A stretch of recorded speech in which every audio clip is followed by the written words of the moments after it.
தெய்வத்தால் ஆகதென்னும் முயற்சி தன் மெய்வருத்த கூலி தரும். எல்லோருக்கும் வணக்கம்.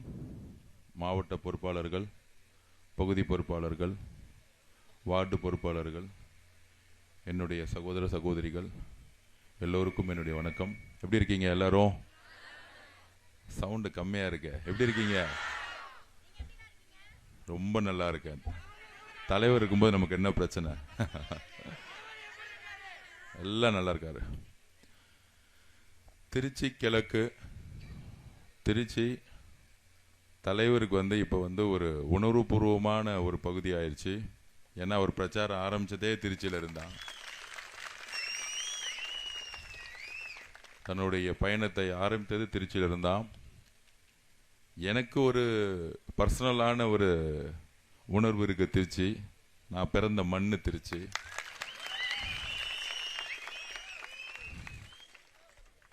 சென்னை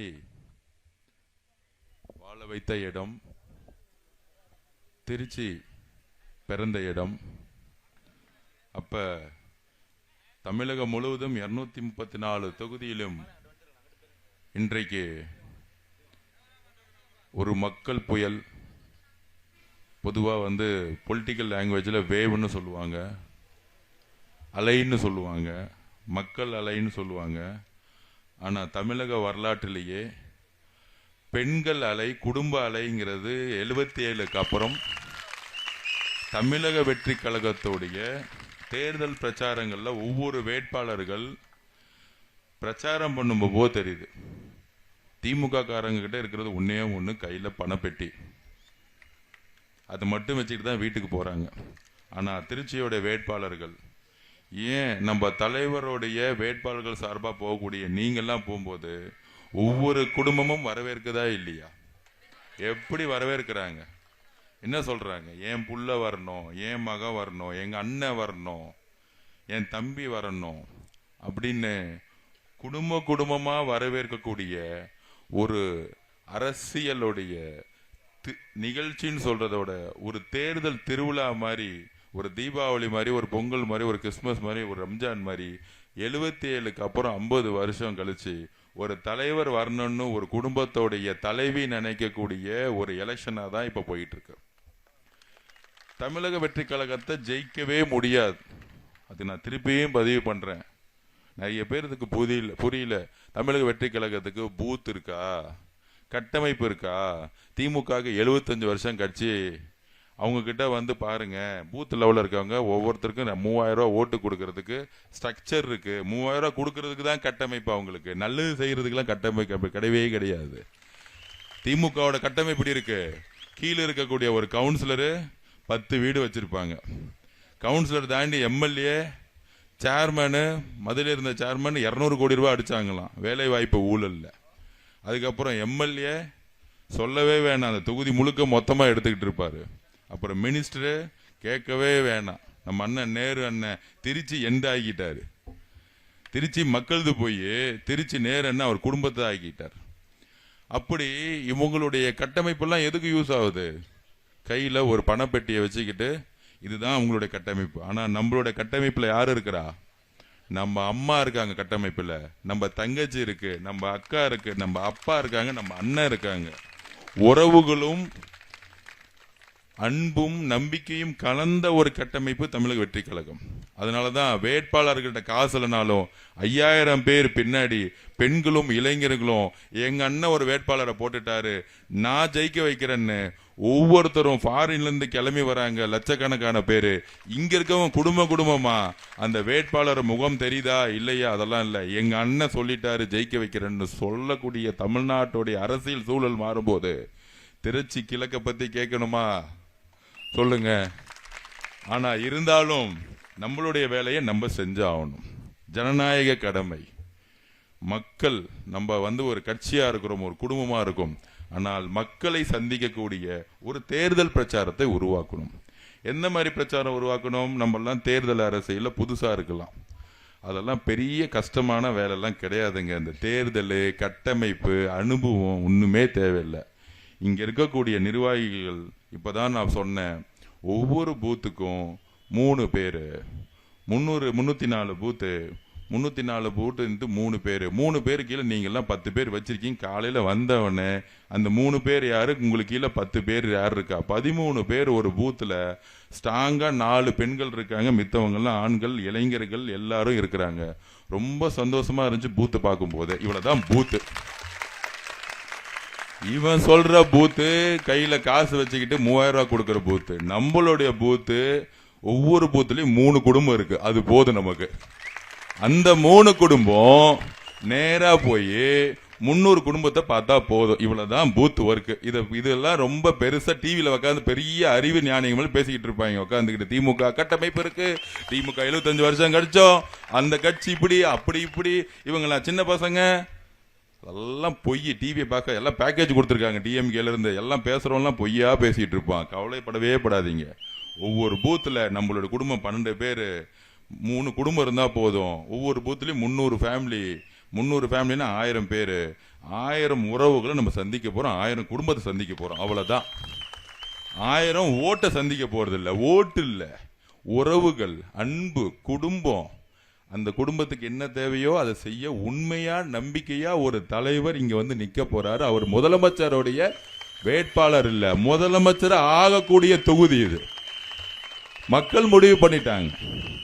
அப்ப நம்மளுடைய குடும்பம், நம்ம குடும்பத்துக்குள்ள எந்த பிரச்சனையா இருந்தாலும் ஒரு கல்யாணம் வரும்போது சேர்ந்துருவோமா இல்லையா? எங்க அண்ணன் கல்யாணம், எங்க அண்ணன் நேத்து திட்டான், ஆனா நான் சேர்ந்துக்குவேன். எங்க அக்கா கல்யாணம்டா, எங்க அக்கா எங்கட கோச்சிக்குச்சு, ஆனா வந்து நான் கல்யாணம் நான் போவேன்னு சொல்லல. அப்படி ஒரு திருமண நிகழ்வு தான் இந்த தேர்தல். நம்ம அண்ணன் தமிழ்நாட்டு முதலமைச்சர் ஆவறதுக்கு திருச்சி கிழக்கிலிருந்து வரக்கூடிய வெற்றி, கிழக்கில் சூரியன் ஒளிச்ச மாதிரி கிழக்கில் விஜய் அண்ணன் வெற்றி பெறும் பொழுது இந்த கிழக்கில் உதித்த சூரியனா இருக்கக்கூடிய இந்த மன்னர் ஆட்சியை முடிக்கக்கூடிய ஒரே வலிமை நம்ம தலைவர்கிட்ட தான் இருக்கு. இதுக்கப்புறம் இந்த குடும்பம், மன்னராட்சியோட குடும்பம் என்னைக்கு எந்திரிக்காது. எம்ஜிஆர் அவர்கள், புரட்சி தலைவர் அவர்கள், எம்ஜிஆர் அவர்கள் எவ்வளவோ கடினப்பட்டார் இந்த குடும்பத்தை வந்து ஒட்டுமொத்தமா தமிழ்நாட்டை விட்டு விலகிறதுக்கு. அதுக்கப்புறம் புரட்சி தலைவர் அம்மா வந்தாங்க.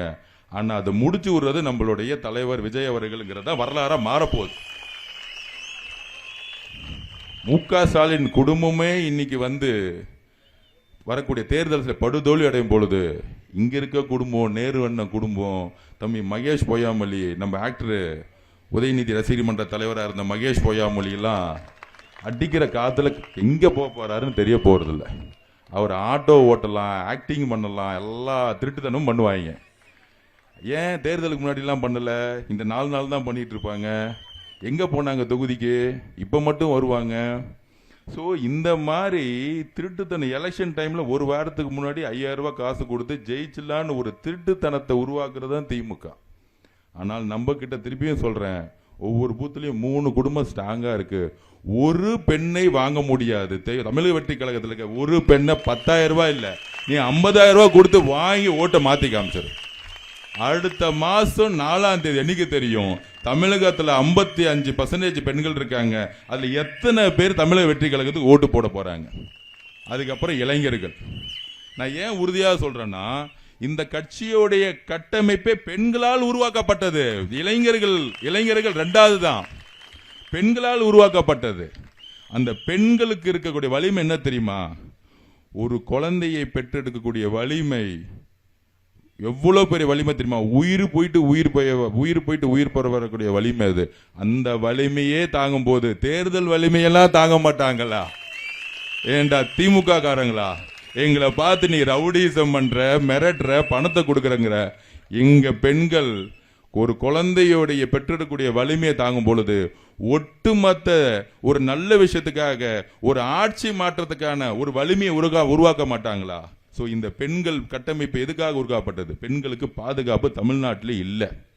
எங்க பார்த்தாலும் ட்ரக்ஸ் சேல்ஸ், டாஸ்மார்க்கோட சேல்ஸ் 25,000 கோடி ரூபாய் இருக்கும்போது மு.க. ஸ்டாலின் சொன்னார், அவர் குடும்பத்தோட நின்னாரு. மகன் நின்னாரா? உதயநிதி பக்கத்தில் அவங்க மனைவி நின்னாங்களா? நின்று போர்டு பிடிச்சிட்டு என்ன சொன்னாங்க? டாஸ்மார்க் கடையை மூடணும், டாஸ்மார்க் சேல்ஸை குறைக்கணும், குடும்பத்தோட நின்னாங்களோ இல்லையா? ஆனால் ஜெயிச்சுட்டு வந்த பிறகு 60,000 கோடி ரூபாய் சேல்ஸ். ஏன் இன்க்ரீஸ் ஆச்சு? அந்த 60,000 கோடி ரூபாய் சேல்ஸ்ங்கிறது ஒரு 10 நிறுவனங்கள் ஃபேக்டரி வச்சிருக்காங்க. அந்த 10 நிறுவனங்கள் 6 ஃபேக்டரி திமுக குடும்பத்துக்கு தேவையான ஃபேக்டரிஸ். அவ்வளவுதான் கணக்கு. 60,000 கோடி ரூபாய் எங்க போகணும்னா, டாஸ்மார்க் ஏன் குறைக்கலன்னா, டாஸ்மார்க்கோடைய வருவாய் எங்கிருந்து வருதுன்னா, டாஸ்மார்க்கோடைய கம்பெனி பாருங்க, எஸ்என்ஜே, இந்த மாதிரி பெரிய பெரிய நிறுவனங்கள் இருக்கும். இவங்களுடைய ஆதி மூலத்தை எடுத்து பார்த்தீங்கன்னா திமுகவுடைய குடும்பத்துக்கு வேண்டப்பட்டவர்களா இருப்பாங்க, இல்ல பினாமியா இருப்பாங்க. இதனாலதான் டாஸ்மாக் சேல் 25,000 கோடியிலிருந்து 60,000 கோடி ஆச்சு. அப்ப எல்லா பணமும் எங்க போய் நிக்குது? அங்க நிக்குது. ஆனா பெண்களுடைய பாதுகாப்புக்கு எந்த உத்தரவாதம் கிடையாது. மது எடுக்கிறவங்க, போதை எடுக்கிறவங்க, ட்ரக்ஸ் எடுக்கிறவங்க எடுத்த உடனே பெண்களுடைய உடலை தான் டச் பண்றாங்க. அதனாலதான் ரேப் அதிகமாகுது, கொலைகள் அதிகமாகுது. 2 வயசு குழந்தைய ஒரு திமுக கை வைக்கிறான்னா இதுக்கு மேல தமிழ்நாடு அரசியல் எவ்வளவு கேவலமா மாறிடுச்சு சொல்லுங்க நீங்களே. எதுக்காக ஆட்சி மாற்றம் வேணும்? 12ஆம் கிளாஸ் பொண்ணு தூத்துக்குடியில ஒரு கழிப்பிடத்துக்கு போயிட்டு வரத்துக்குள்ள கற்பழிக்கப்பட்டு கொல்லப்படுறாங்க. ஆனா ஒரு திமுக காரங்க போய் அந்த அம்மாவை பார்த்து இப்படி நடந்துருச்சு, இன்னுமேலும் இன்னொரு பெண்ணுக்கு நடக்கக்கூடாதுன்னு ஏதாச்சும் ஆட்சி மாற்றத்தை ஏதாச்சும் முன்னாள் முதலமைச்சர் மு க ஸ்டாலின் காவல்துறையை வச்சு ஒரு மீட்டிங் போட்டாரா? அதை எப்படி மீடியால வரவே கூடாதுங்கிறத அவங்களுடைய நியூஸே. அவங்களுடைய பணபலத்தை வச்சு எந்த உண்மையும் வரக்கூடாது. இப்படிதான் அரசியல் அவங்க உருவாக்குனாங்க. புரட்சி தலைவி அம்மா இருக்கிற வரைக்கும் இந்த உண்மையை கேட்டாங்க. அவங்க இறந்த பிறகு எதிர்கட்சியா இருந்த இபிஎஸ் ஐயா அவர்கள் பிஜேபியோட சேர்ந்து மக்களுடைய வலிமை இழந்த பிறகு, அவங்களுக்கு எதிரில் யாருமே இல்லைன்னு உதர்வு வந்த பிறகு ஒட்டுமொத்தமா குடும்ப ஆட்சியா மாத்திட்டாங்க. மு க ஸ்டாலின் அவர்களுடைய குறிக்கோள் என்ன? தன்னுடைய மகனை முதலமைச்சர் ஆக்கணும், சினிமா துறையை ரெட் ஜெயினை வச்சு கண்ட்ரோல் பண்ணணும், இன்ப நிதிக்கு 2,000 கோடி 3,000 கோடி தொழில கொடுக்கணும் ரெட் ஜெயினை வச்சு, அதுக்கப்புறம் தன்னுடைய மருமகனை வச்சு ஒட்டுமொத்த எல்லா டிபார்ட்மெண்ட்லயும் கரப்ஷனை உருவாக்கணும். இந்த குடும்ப ஆட்சியை தவிர அவருக்கு எந்த குறிக்கோளும் கிடையாது, எந்த விதமான சிந்தனையும் கிடையாது. அப்ப அந்த சிச்சுவேஷன்ல தான் நம்மளுடைய தலைவர் தமிழக வெற்றி கழகத்தை உருவாக்கி புரட்சி தலைவர் எம்ஜிஆருக்கு அப்புறம் புரட்சி தலைவி அம்மா ஜெயலலிதா அம்மாக்கு அப்புறம் நான் உறுதியாக ஒரு தமிழ்நாட்டை உருவாக்குறேன். உங்களுடைய குடும்பத்துடைய தவறுகளையும் பொய்களையும் ஏமாற்றங்களையும் குடும்ப ஆட்சியுடைய ஒட்டுமொத்த நிர்வாக சீர்கேடுகளையும் ஊழல்களையும் சொல்லிட்டு அவர் பிரச்சாரத்தை ஆரம்பிச்சாரு. மதுரையில மாநாடு போட்டும் போதே பயந்துட்டாங்க. எங்கேயாச்சும் 500 ஏக்கர்ல மாநாடு நடத்தி 25 லட்சம் பேர் வந்த கூட்டம் மக்களுடைய அலைங்கிறது எங்களுடைய தலைவருக்கு மட்டும்தான். அதுக்கப்புறம் மு க ஸ்டாலின் சார் குடும்பம் 2 மாநாடு 3 மாநாடு நடத்தினாங்க. ஒருத்தனும் வரல. 300 ரூபாய் கூட்டிட்டு உக்கார மு க ஸ்டாலின் பேசுறதுக்குள்ள பேக்கேஜ் ஓவர்னு சொல்லிட்டு கிளம்பிட்டாங்க. இதுதான் இன்னைக்கு திமுகவுடைய நிலைமை. Time limit over. 3 மணி நேரத்துக்கு 300 ரூபாய். நீ என்னப்பா 3 ஸ்டாலின் சார் பேச வரைக்கும் வெயிட் பண்ண முடியாதுன்னு கிளம்பிடுறாங்க. இது திமுக. கேட்டா திமுக 75 வருஷம் ஆலமரங்கிறாங்க. ஆலமரம் பார்க்க நல்லா இருக்கு, ஆனா வேரெல்லாம் கரையானா இருக்கு. அதான பிரச்சனை. உஃப்னு தட்டி விட்டா கீழே விழுந்துரும். அதுக்குதான் நம்ம தலைவர் வந்திருக்கிறார். அப்ப உங்களுடைய ஆலமரம் பழைய எக்ஸ்பீரியன்ஸ். நேருன்னா யார் தெரியுமா? நேருன்னா யாரு? நகராட்சித்துறை அமைச்சர். நகராட்சித்துறை அமைச்சராக இருந்தால் என்ன செய்யணும்? இது திருச்சி கிழக்குல நான் சர்வே எடுத்தேன். நான் பார்த்தேன். ரோடு நல்ல ரோடு இருக்கா? குடிசையெல்லாம் மாத்திட்டாரா? எல்லா வீட்டிலையும் கார்பரேஷன் வாட்டர் கொடுக்குறாங்களா? மெட்ரோ வாட்டர் கொடுக்குறாங்களா? நகராட்சித்துறை அமைச்சர் தானே, திருச்சிக்காரர் தானே, 30-40 வருஷமா அரசியல் இருக்கிறாருல்ல. அவர் இருக்கிற தொகுதி தானே இங்க திருச்சி சென்ட்ரல்ல தானே இருக்கு. திருச்சி கிழக்குல ஒரு தண்ணி ஒவ்வொரு வீட்டுக்கு கிடைச்சிருச்சா? குடிசைகள் மாற்றப்பட்டுருச்சா? குறுகிய சாலைகள்லாம் பெரிய சாலைகள் ஆயிருச்சா? ரோடு நடந்து போக முடியுமா உங்களால? அப்ப ரோடு வசதி இல்ல, நல்ல ஒரு சுகாதாரமான ஒரு மெடிக்கல் ஃபெசிலிட்டி கிடையாது. கிட்டத்தட்ட 50% மக்கள் ஏழ்மையிலேயே இருந்துட்டு இருக்காங்க. அந்த அளவுக்கு ஸ்லம்ஸும் குடிசைகளும் அதிகமா இருந்துகிட்டு இருக்கு. ஹவுசிங் போர்டில் வீடு எடுத்து மாத்திருக்காங்களா? அதை மாத்தல. எதுவுமே செய்யாத நகராட்சி துறையில என்ன செய்யறாரு? அவருடைய அனுபவம் வச்சு ஊழல். எதுக்கு ஊழல்? வேலை வாய்ப்பு வாங்கி கொடுக்கறதுக்கு 1,200 கோடி ஊழல்னா, ரோடு போட்டேன், லைட்டு போட்டேன், வாட்டர் கொடுத்தேன், இப்படி சொல்லியே வருஷத்துக்கு 3,000-4,000 கோடி ரூபாய் ஒரு அமைச்சர் அடிக்கிறதுக்கு தான், காசு அடிக்கிறதுக்கு தான் இவங்களுடைய அனுபவம். இந்த அனுபவம்லாம் நமக்கு வேண்டவே வேண்டாம். நம்ம தூய உள்ளோம், அவன் தீய சக்தி. இதுதான் மக்கள் நம்புறாங்க. திருடுறதுக்கு அனுபவம். அவங்க திமுக காரங்களோடுக்கு திருடுறதுக்கு அனுபவம் இருக்கு. நமக்கு நல்லது செய்யறதுக்கு நல்ல உள்ள இருக்கு. அதுக்கு அனுபவம் தேவையில்லை. ஒரு குழந்தை அழுதுச்சுன்னா பால் கொடுக்கறதுக்கு அனுபவம் தேவையில்லை, நல்ல உள்ள வேணும். நம்ம இங்கே எம்எல்ஏவை ஒருத்தர் தலைவர் தேர்ந்தெடுக்க போடும்போது நல்ல ரோடும் நல்ல எலக்ட்ரிசிட்டியும் நல்ல கல்வியும் நல்ல முதல் வீட்டில் வந்து ஒரு குழாயில் தண்ணி கொடுக்கக்கூடிய ஒரு எம்எல்ஏ இல்லை, அவர் முதலமைச்சராக இங்கிருந்து உருவாகுவார். திருச்சியிலிருந்து உடனே அவர் 2 தொகுதி நிற்கிறாரு, அவர் பயப்படுறாரு அப்படின்னு யார் சொல்றது? இங்க இருக்கக்கூடிய ஒரு எம்எல்ஏ, பழைய எம்எல்ஏ, எக்ஸ் எம்எல்ஏ அண்ணன் திரு இனிகோ இருதராஜன், இது வரைக்கும் ஒரு 5 வருஷம் நீங்க பேசி பார்த்துருப்பீங்களா எங்கேயாச்சும்? சத்தியமா சொல்றேன், நான் தொகுதிக்கு வரும்போது எம்எல்ஏ ஆபீஸ் எங்க இருக்குன்னு தெரியல, எம்எல்ஏவும் தெரியல. அவர் ஒரு 2 இடத்துல உட்காந்துருப்பாரு. ஒன்னு நம்ம நேரு அண்ணன் வீட்டில் உட்காந்துருப்பாரு, இல்ல நம்ம மகேஷ் பொய்யாமணி அண்ணன் வீட்டில் உட்காந்துருக்காரு. இதுதான் அவருடைய எம்எல்ஏ ஆபீஸ். இது தவிர அவருக்கு ஒரு எம்எல்ஏ ஆபீஸ் கிடையாது. ஏன்னா எம்எல்ஏ ஆபீஸ் போட்டா நேரு கூப்பிட்டு அடிச்சிருவாரு. நீ என்ன என் ஊர்ல வந்து ஆபீஸ் போடுற, அமைதியா ஓரமா உக்காரு. இது திமுகவுடைய பாலிடிக்ஸ். சரி, ஓகே, அண்ணனுக்கு அந்த அழுத்தம். அவரே நிறைய இடத்துல பேசியிருக்காரு, எனக்கு நேரு வேலை பார்க்க விட மாட்டேங்கிறாரு. நான் நேரு கிட்ட போனேன்னா மகேஷ் பொய்யாமொழி கூப்பிட்டு நீ என்ன நேரு வேலை ஆனான்னு கேட்கிறாரு. சரி, நான் மகேஷ் பொய்யாமொழி வீட்டுக்கு போனா நேரு போன் பண்ணி நீ என்ன மகேஷ் பொய்யாமொழி ஆனா கேட்கிறாரு. 2 பேருக்கு நடுவில் நின்றுக்கிட்டு நான் ஏன் தான் எம்எல்ஏ ஆனோன்னு புலம்பிட்டு இருக்கிறதா இந்த 5 வருஷம். அதனால நீங்க ரொம்ப கண்டுக்காதீங்க, இதுதான் உண்மை. அப்ப அவர் என்ன தொகுதிக்கு செஞ்சிருப்பாரு? 2 பேரும் வீட்டுக்கு நடையா நடந்து 2 பேரும் அடிக்கிற அடியில சென்னையில போய் ஓடி போய் உட்காந்துக்கிட்டாரு. எப்ப தலைவர் வந்து இங்க நிக்கிறேன்னு சொன்ன உடனே திருப்பியும் அவரே கொண்டு வந்து போட்டுட்டாங்க. அவ்வளவுதான் உண்மை. அவர் எம்எல்ஏ சீட்டு கொடுக்கிற மனப்பான்மையிலே முதல் திமுக கிடையாது. திடீர்னு கட்டி பிடிச்சிட்டாங்க. கட்டி முடிச்சிருந்து கிறிஸ்துவர்களுக்கு நாங்கள் வந்து வாய்ப்பு கொடுக்கிறோம்னு ஒரு பொய்யை சொல்லி அவர் இங்க உட்கார வச்சு அவங்க கதைக்கே வருவோம், திமுக பக்கமே வருவோம். நம்ம ஒரு கேள்வி கேட்போம், சரி கிறிஸ்துவர்களுக்கு வாய்ப்பு கொடுத்து இங்க திருச்சிக்கு அமிச்சாங்களா 2021? ஏன் அமைச்சராக்கி இருக்கலாமே அவரை? கிறிஸ்துவ பிரதிநிதி தானே. எத்தனை வருஷமா வந்து திமுகவுக்கு வந்து அவர் வந்து கிறிஸ்துவ பெருவிழா நடத்திக்கிட்டு இருந்தாரு. எத்தனை வருஷம்? 10 வருஷம், 15 வருஷம். கலைஞர் காலத்துல இருந்து அண்ணன் இனிக்கோ அண்ணா வந்து எவ்வளவு சேவை செஞ்சுட்டு இருந்தாரு. கிறிஸ்துவர்கள்னா அவர் தானே வந்து ஒர்க் பண்ணிட்டு இருந்தாரு. மகேஷ் பொய்யாமொழி அகில உலக உதயநிதி ரசிகர் மன்ற தலைவர் 7 வருஷத்துக்கு முன்னாடி. என்ன ஒரு ப்ரொஃபஷன் பாத்தீங்களா? நடிக்கவே தெரியாத ஒரு நடிகருக்கு அகில உலக ரசிகர் மன்ற தலைவர். நீங்க சொல்றீங்க நாங்கெல்லாம் நடிகர் கட்சி அரசியல் தெரியுமான்னு. நான் இங்க தலைவர் நம்பர் 1. மக்களுடைய வீட்டுக்குள்ள போய் அம்மாக்களுடைய பாசத்தை வாங்கி நம்பிக்கையை உருவாக்கி உச்சபட்சத்துல இருந்து அதிகமான ஒரு சம்பளத்தை விட்டுட்டு அதுக்கே ஒரு தைரியம் வேணும். விட்டுட்டு சொந்தமா கட்சி ஆரம்பிச்சு மக்கள் கிட்ட போய் நின்னு அம்மா நான் வந்த நல்லது செய்வேன் தைரியமா நிக்கிறாரு. எப்படி நிக்கிறாரு? 36 கட்சியை தனி மனுஷனா ஒரு தலைவரா நிக்கிறாரு எங்க ஆளு. தமிழக வெற்றி கழகம் இது வரலாறு. திமுக கிட்ட 26 கட்சி கூட்டணி இருக்கு. நம்ம இபிஎஸ் அண்ணன் கிட்ட பிஜேபி கூட சேர்ந்த பிறகு 10 கட்சி கூட்டணி. அப்புறம் இன்னொரு அண்ணன் நம்மளை திட்டிட்டு இருப்பார் வெளியே உட்காந்துக்கிட்டு. 35 கட்சி 36 கட்சி திட்டுற ஒரே ஆளு நம்மளுடைய தலைவர் விஜய் அண்ணன். தமிழக வெற்றி கழகம் தான் நம்ம தான். ஃபர்ஸ்ட் விஜய் அண்ணன், 2வது என்ன திட்டிட்டு இருப்பாங்க.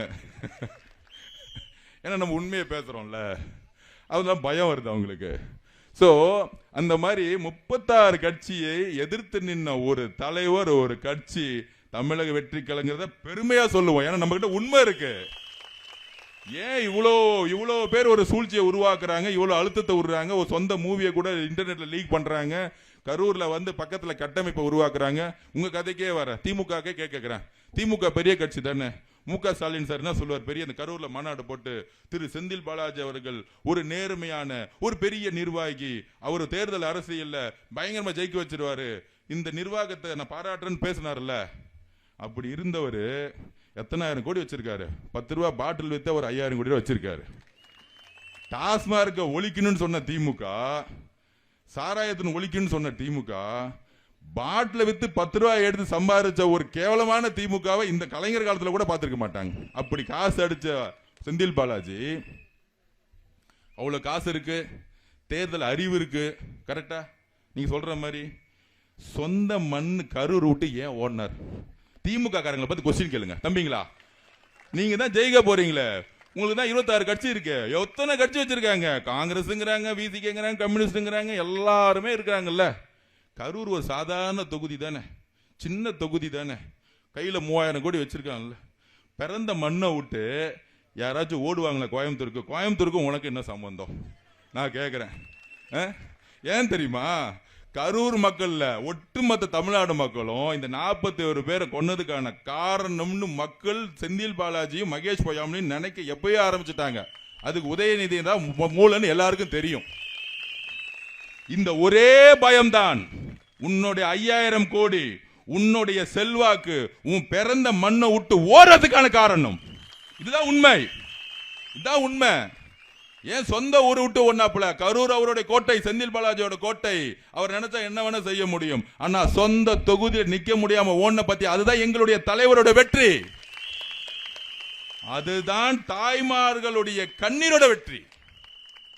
41 குடும்பத்தை வரும்போது நான் எங்களுடைய ஒட்டுமொத்த வாழ்க்கையில ஒரு பெரிய இழப்பை பார்த்து நான் அழுதுட்டு இருக்கும் போது நீ சிரிச்சிட்டு இருந்த. ஆனா தேர்தல் வரும்போது அந்த ஊரை விட்டு ஓனிய. ஏன்? ஒரு ஓட்டு கிடைக்காது, டெபாசிட்டும் கிடைக்காது கரூர்ல நின்னா. இதுதான் உண்மை. அந்த பயம்தான் யார பகை ஒருவனோட தவறான அரசியலை கையில் எடுக்கிறானோ ஒரு நாள் மக்கள் அவங்களை அந்த அரசியல் விட்டு தூக்கி எறிவாங்க. இதுதான் வரலாறு சொல்லியிருக்கு. எம்ஜிஆர் அவர்களை எந்த அளவுக்கு அழுத்தம் கொடுத்தாங்க 72ல இருந்து 77 வரைக்கும். கலைஞர் குடும்பம் சினிமாவை ரிலீஸ் பண்ண விடல, உலகம் சுற்றுவாளிவன் படத்தை ரிலீஸ் பண்ண விடல, பெட்டியை தூக்கிட்டு ஓடிடுவாங்க. எந்த இடத்துலையும் நம்மள மாதிரி மீட்டிங் போட முடியாது, போலீஸ் பர்மிஷன் கொடுக்க மாட்டேங்க. 48 மணி நேரத்தில் இன்னைக்கு எலெக்ஷன் கமிஷன் பர்மிஷன் கொடுக்குது. ஆனா முக ஸ்டாலின் இருக்கும்போது 45 நாள் ஆக்குனார் நமக்கு ஒரு பர்மிஷன் கொடுக்கறதுக்கு. இப்ப தெரியுதா நிர்வாகம்னா என்னன்னு? ஒரு election commission madam Archana Patnaik madam ஒரு ஐஏஎஸ் அதிகாரி ஒரு நிர்வாகத்தை, காவல்துறை நிர்வாகத்தை நடத்தக்கூடிய அறிவு இருக்குன்னா 40 வருஷமா இருக்கக்கூடிய அறிவு இருக்கக்கூடிய முக ஸ்டாலினுக்கு நிர்வாகம் நடத்தல தானே சொல்றோம் நாங்க. அதுதானே சொல்றோம். ஒரு பர்மிஷன் கொடுக்க 45 நாள் ஆக்குறீங்கன்னா அப்போ உங்களுடைய அரசியல் சூழ்ச்சி என்னன்னு தெரிஞ்சுச்சா? இப்ப கன்னியாகுமரி போயிட்டு வந்தாரு, தூத்துக்குடி போயிட்டு வந்தாரு, ஏதாவது இழப்பு ஏற்பட்டுச்சா? எத்தனை லட்சம் பேர் வந்தாங்க? லட்சக்கணக்கான பேர் நேற்று வந்தாங்க. காரைக்குடியிலையும் கன்னியாகுமரியும் ஏதாவது ஒரு இழப்பு ஏற்பட்டுச்சா? ஆனா கரூர்ல மட்டும் ஏன் இழப்பு ஏற்பட்டுச்சு? இதுதான் செந்தில் பாலாஜி, இதுதான் மகேஷ் பொய்யாமலை. ஏன் உதயநிதி முதலமைச்சராக இருக்கு, நம்ம தலைவர் தடங்களா இருப்பாரு. போடு அந்த கட்சி மேல பழிய போடு, அவங்க நிர்வாகிகளை அரெஸ்ட் பண்ணு, ஒரு கொலை குற்றத்தை போடு, மக்கள் எல்லாம் நம்பிடுவாங்க. அந்த சூழ்ச்சி வலையில அவங்களே மாட்டிட்டாங்க. அதுக்கு இந்த திருச்சியில் இருக்கக்கூடிய மகேஷ் பொய்யாமலைக்கு நம்ம ரொம்ப நன்றி சொல்லணும். அவருடைய ஏன்னா அவர் நடிகை, அவர் எங்கிருந்து நடிப்பு தொழில் கத்துக்கிட்டாருன்னா அகில உலக உதயநிதி ரசிகர் மன்ற தலைவராக இருந்து அங்கிருந்து தன்னுடைய நண்பர் உதயநிதி நடிப்பு தொழிலை கத்துக்கிட்டாரு. அதனாலதான் மாட்டிக்கிட்டாங்க, வேற ஒன்றுமே கிடையாது. நடிக்கவே தெரியாதவனை 10 படத்தை நடிக்க வச்சுட்டு அந்த முகத்தை பிரபலமாக்கிட்டு உடனே எம்எல்ஏ, அடுத்தது மினிஸ்டர், அதுக்கப்புறம் டெப்டி சிஎம். நம்ம இந்த கூட்டணி கட்சி கம்யூனிஸ்ட்காரங்க இவங்கெல்லாம் சொல்லிட்டு இருப்பாங்க விஜய் அவர்கள் நடிப்பு, நம்ம திரும்ப அண்ணன் இவங்கெல்லாம் சொல்லிட்டு இருப்பாங்க. திரு உதயநிதி அவர்கள் என்ன மொழிப்போர் தியாகியா? நான் கேட்கிறேன், மொழிப்போர் தியாகியா? எங்கிருந்து வந்தாரு? ஸ்ட்ரைட்டா ஏதாவது திமுக 2015ல இருந்து 21 வரைக்கும் எதிர்கட்சியா இருக்கும்போது ஏதாவது போராட்டத்தில் பார்த்துருப்பீங்களா? நான்லாம் கஷ்டப்பட்டு ரத்தம் செஞ்சு வேலை செஞ்சேன். எம்ஜிஆர் மாதிரி கடைசியில் அதுக்கப்புறம் ஜெயிச்ச பிறகு தெரியுது இவங்களுடைய உண்மையான முகம். ஃப்ராடு பசங்கிறது ஜெயிச்ச பிறகு தான் தெரிஞ்சிச்சு. அப்ப எந்த விதமான நோக்கம் கிடையவே கிடையாது. வெற்றி பெற்ற பிறகு பணமும் நிர்வாகத்தை வச்சு ஊழலையும் குடும்ப ஆட்சியும் உருவாக்குறது மட்டும்தான் உங்களுடைய குறிக்கோள். இதுக்கேற்ற மாதிரி ஒவ்வொரு மினிஸ்டரும் ஒவ்வொரு ஏரியாவில் போட்டு கலெக்ஷன் ஏஜென்ட், இவர் 3000 கோடி ரூபாய் அடிச்சாருன்னா அப்ப மேல மொத்தம் எவ்வளவு போதும் அந்த குடும்பத்துக்கு? ஒருவேளை கொடுக்கலன்னா நீ மினிஸ்டர் கிடையாது. கலெக்ஷன் ஏஜென்ட், கமிஷன் ஏஜென்ட் தான் இன்னைக்கு அமைச்சர்களா இருக்கிறாங்க. அதனால அவங்கள பார்த்துலாம் நம்ம பயப்பட வேண்டிய அவசியமே இல்லை. எந்த அமைச்சர் அரசியலுடைய சேவையிலிருந்து பணத்தை நோக்கி ஓடுறாரோ மக்கள் ஒரு நாள் அவங்கள தூக்கி எறிவாங்க. அதுக்கு நீங்க யோசிக்கவே, அதுக்கு ஒரு நல்ல தலைவர் வேணும், ஒரு நல்ல கட்சி வேணும். அம்மாக்கு அப்புறம் அப்படி ஒரு கட்சி, நம்ம கட்சி உருவாயிருச்சு. அதை நம்ம நம்புவோம். உறுதியா சொல்றேன், நான் திருப்பி சொல்றேன், 36 கட்சி ஒரு தலைவரை எதிர்த்து நிற்கக்கூடிய வரலாறு எந்த காலத்திலுமே கிடையாது. 2016ல ஜெயலலிதா அம்மாக்கு இருந்துச்சு. இன்னொன்னு 77ல கூட எம்ஜிஆர் அவர்களை எல்லா கட்சியும் எதிர்த்து நிக்கல. அன்னைக்கு கூட்டணி கட்சி காங்கிரஸ், கம்யூனிஸ்ட் கூட இருந்தாங்க. ஆனால் எந்த மன வலிமை நம்ம தலைவருக்கு அப்ப இருக்கணும். டெல்லியில இருந்து அழுத்தம் கொடுத்துட்டாங்க, பிஜேபி கூட சேர்ந்துருவாரு. இதெல்லாம் யார் சொல்றது? திமுக காரன் பரப்பி விடுறது எதுக்காக? நம்ம கிட்ட இருந்து இஸ்லாமிய சகோதரர்களையும் கிறிஸ்துவ சகோதரர்களையும் பிரிக்கிறதுக்கு. அப்படி அவர் போயிருந்தா இந்நேரம் ஜனநாயகன் படம் ரிலீஸ் ஆகி அவர் கோடிக்கணக்கில் சம்பாதிச்சிருப்பார். கரெக்டா இல்லையா? திமுகவுடைய படம் பராசக்தி படம் ரிலீஸ் ஆச்சு. ஆனா எங்க அண்ணன் ரத்தம் சிந்தி வேர்வை சிந்தி உழைச்ச படம் சென்சார் போர்டுன்னு சொல்லிட்டு ஒன்றிய பாஜக அரசு ஒட்டுமொத்தமா ஸ்டாப் ஆச்சு. அப்ப திமுக படம் உதயநிதி படம் ரிலீஸ் ஆகுது, ஏன் சென்சார் போர்டு ஸ்டாப் பண்ணல? ஏன் ஜனநாயக படம் ஸ்டாப் பண்ணல? இதுல இருந்தே நமக்கு நீதி கேட்கணும். இது உண்மையா நம்மளுடைய இஸ்லாமிய சகோதர கிறிஸ்தவர்களுக்கும் நம்ம சொல்லணும். நாங்கள் எப்பொழுதும் மதசார்பற்ற சமூக நீதி கொள்கையில் உறுதியாக இருப்போம். எந்த காலத்திலையும் எப்பொழுதும் எந்த பெரிய பிரச்சனை வந்தாலும் நாங்கள் எப்பொழுதும் உறுதியா இருப்போம். எந்த காலத்திலும் பிஜேபியோடு நாங்கள் கூட்டணியும். ஏன்னா முதல் நாளே கட்சி ஆரம்பிக்கும் போது சொன்ன ஒரே கட்சி பிஜேபி கொள்கை எதிரி, திமுக அரசியல் எதிரி சொன்ன ஒரே கட்சி தமிழக வெற்றி கழகம். அவர் வேட்பாளர்னு பேருன்னு சொல்லும் போது என் பேரு ஜோசப் விஜய்னு தைரியமா சொன்னவர். அப்ப இந்த மாதிரி ஒரு போலியான பிரச்சாரங்கள் இதெல்லாம் உருவாக்கிட்டே இருப்பாங்க. இல்ல முன்னாடி என்ன சொன்னாங்க? தமிழக வெற்றி கழகத்துக்கு 20% தான் இருக்கும். ஃபர்ஸ்ட் 10% மாநாடுக்கு முன்னாடி, அப்புறம் 20%. அப்போ 25% வந்துடுவாங்க. ஆனா அவங்களுக்கு எம்எல்ஏ கிடைக்குமா அப்படின்னு எப்ப சொன்னாங்கன்னா, ஒரு மாசத்துக்கு முன்னாடி திமுக மு.க. ஸ்டாலின் அவர்கள் காங்கிரஸ் சைன் போடும்போது, அது ஒரு பொருந்தாத கூட்டணி. நம்ம அண்ணன் ப. சிதம்பரம் அண்ணன் காங்கிரஸுக்கு உழைச்ச வரலாறே கிடையாது, திமுக தான் உழைச்சிக்கிட்டு இருக்காரு. ப. சிதம்பரம் அண்ணன் காரைக்குடியில் நேராக திமுக சேர்ந்துடலாம், பேசாம காரைக்குடி மாவட்ட செயலர் ஆயிடலாம். அவரு திமுக உழைச்சிக்கிட்டு இருக்காரு, விட்டுருங்க, அது வேற கதை. அப்ப காங்கிரஸ் பொருந்தாத கூட்டணியை சேர்க்கும் பொழுது நம்ம கரூர்ல இருக்கக்கூடிய பக்கத்தில் இருக்க அக்கா ஜோதிமணி அக்காவும் மாணி தாக்கூர் அண்ணனும் உண்மையை சொன்னாங்க. இந்த கூட்டணிலாம் செட்டே ஆகாது, நாங்கள் வேலையே பார்க்க மாட்டோம். யார் சொன்னது? காங்கிரஸுக்குள்ள. அப்ப இவங்க சேர்ந்த கூட்டணி என்ன ஆயிடுச்சு? மக்கள்கிட்ட எடுபடலை. எங்கேயாச்சும் கூட்டணி கட்சிகள் பிரச்சாரம் பண்ணும் மக்கள் கூட்டத்தை பார்த்துருப்பீங்களா? 5 பேர் நிற்க மாட்டாங்க. அந்த 5 பேர் நிற்கிறோன்னு 300 ரூபா வாங்கி நின்றுட்டு இருப்பாங்க. பேக்கேஜ், டைம் பேக்கேஜ், 5 மணி நேரத்துக்கு பேக்கேஜ். 10 மணி நேரம் போச்சுன்னா அடுத்த 300 ரூபா கொடுத்துடணும். இப்போ அதான் ஓடிக்கிட்டு இருக்கு மீட்டரு. ஸோ அப்போ ஒரு மாதத்துக்கு முன்னாடி என்ன சொன்னாங்க டிவிலெல்லாம்? இவர் மு.க. ஸ்டாலின் அவர்கள் பெரிய கூட்டணி உருவாக்கிட்டாரு. அது அந்த கூட்டணி சைன் போட்ட பிறகு மு.க. ஸ்டாலின் பெருமையாக முடிச்சிட்டேன், திமுகவை முடிச்சிட்டேன், எங்க அப்பா கஷ்டப்பட்டு உருவாக்குனாரு, என் பிரியில நான் முடிச்சிட்டேன். இதுதான் நீ மெசேஜ், அவர் சொன்ன மெசேஜ் அதுதான். ஸோ அப்படி ஒரு கூட்டணியை உருவாக்கி இந்த ஒரு மாசத்துல அந்த கூட்டணியோட பிரச்சாரம் எப்படி எடுபட்டு இருக்கணும்? 21 மு.க. ஸ்டாலின் ஐயா வரும்போது ஒரு மாற்றம் வேணும்னு எல்லாரும் ஓட்டு போட்டோம். இங்க இருக்க பாதி பேர்ல ஓட்டு போட்டிருப்போம். ஏன்னா அன்னைக்கு இபிஎஸ் ஐயா அவர்கள் பிஜேபியோட சேர்ந்ததுனால தமிழ்நாட்டில் ஒரு மாற்றம் வேணும்னு எல்லாரும் ஓட்டு போட்டிருப்போம். அவரு இன்னைக்கு எதிர்கட்சியா கூட இல்லை. அதனால தமிழக வெற்றி கழகம் டிவிகே டிஎம்கேன்னு ஒரு ஃபைட்டை மிகப்பெரிய அளவு உருவாகிட்டு இருக்கு. அப்ப அந்த பிரச்சாரம், முதலமைச்சரோட பிரச்சாரம் எப்படி இருக்கணும்? முதலமைச்சர் பிரச்சாரம் திருச்சி வந்தார்.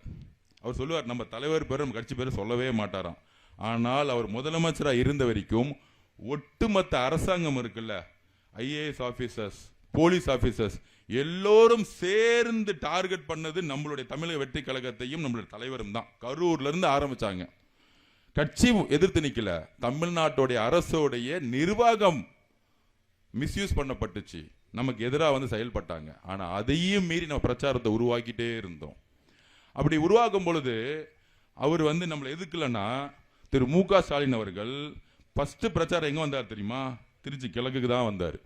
நேராக எங்கே வந்தார் பாருங்க பிரச்சாரம், திருச்சியில் இறங்கி. அப்போ இன்னைக்கும் அண்ணா கூட சேர்ந்துக்கிட்டு அப்படி வாக்கிங் போகிறது, அப்படி டீ கடையில் போய் உக்காந்துட்டு இருப்பாரு. டீ கடையில் போய் உக்காந்துருக்கும் பார்த்தா கூட நேரு அண்ணன், ஒரு 5 பேர் திமுக காரங்களை பொதுமக்களே கிடையாது. அந்த டீ கடைக்காரனே டீக்கு காசு கொடுப்பாங்களா இல்லையான்னு தெரியலையே, ஐயா முதலமைச்சர் ஐயா கிளம்பிருங்க, நேரு அண்ணன் கண்ணில் இந்த டீ கடை பட்டுருச்சு, என்னடா சேல்ஸ் அதிகமாக இருக்குன்னு டீ கடையை பிடிக்கிற போறாங்க.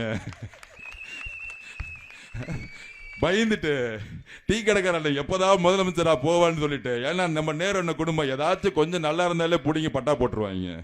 என்ன மக்களுக்கு திருச்சி கிழக்குல நிறைய இடத்துல பட்டாவே கிடையாது. 40 வருஷமா இருக்க மக்களுக்கு பட்டா கிடையாதான். ஆனா புறம்போக்குள்ள பட்டா போட்டு பில்டிங் கட்டிட்டு இருப்பாங்க திருச்சி நேரு அண்ணன் குடும்பம். இவங்களுக்கு பட்டா வந்துடும்.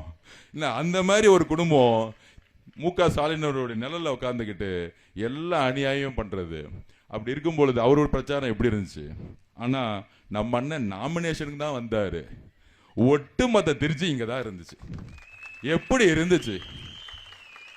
நாமினேஷன் முடிஞ்சு போறதுக்குள்ள எத்தனை பெண்கள் கூட்டம், எத்தனை தாய்மார்கள் கூட்டம் வந்து மரக்கடை வழியா வந்து நின்று, அண்ணன் நீ தானே வரப்போற, நீ தைரியமா இருன்னு எங்க தலைவரை பார்த்து ஒவ்வொரு பெண்களும், அண்ணா இந்த திமுக அவங்களுக்கு தொல்லை கொடுக்கும், நீ தைரியமா இருன, நீ தானே ஜெயிக்க போறன்னு சொல்லக்கூடிய வலிமையை திமுக இங்க திருச்சியில உருவாக்குனாங்க.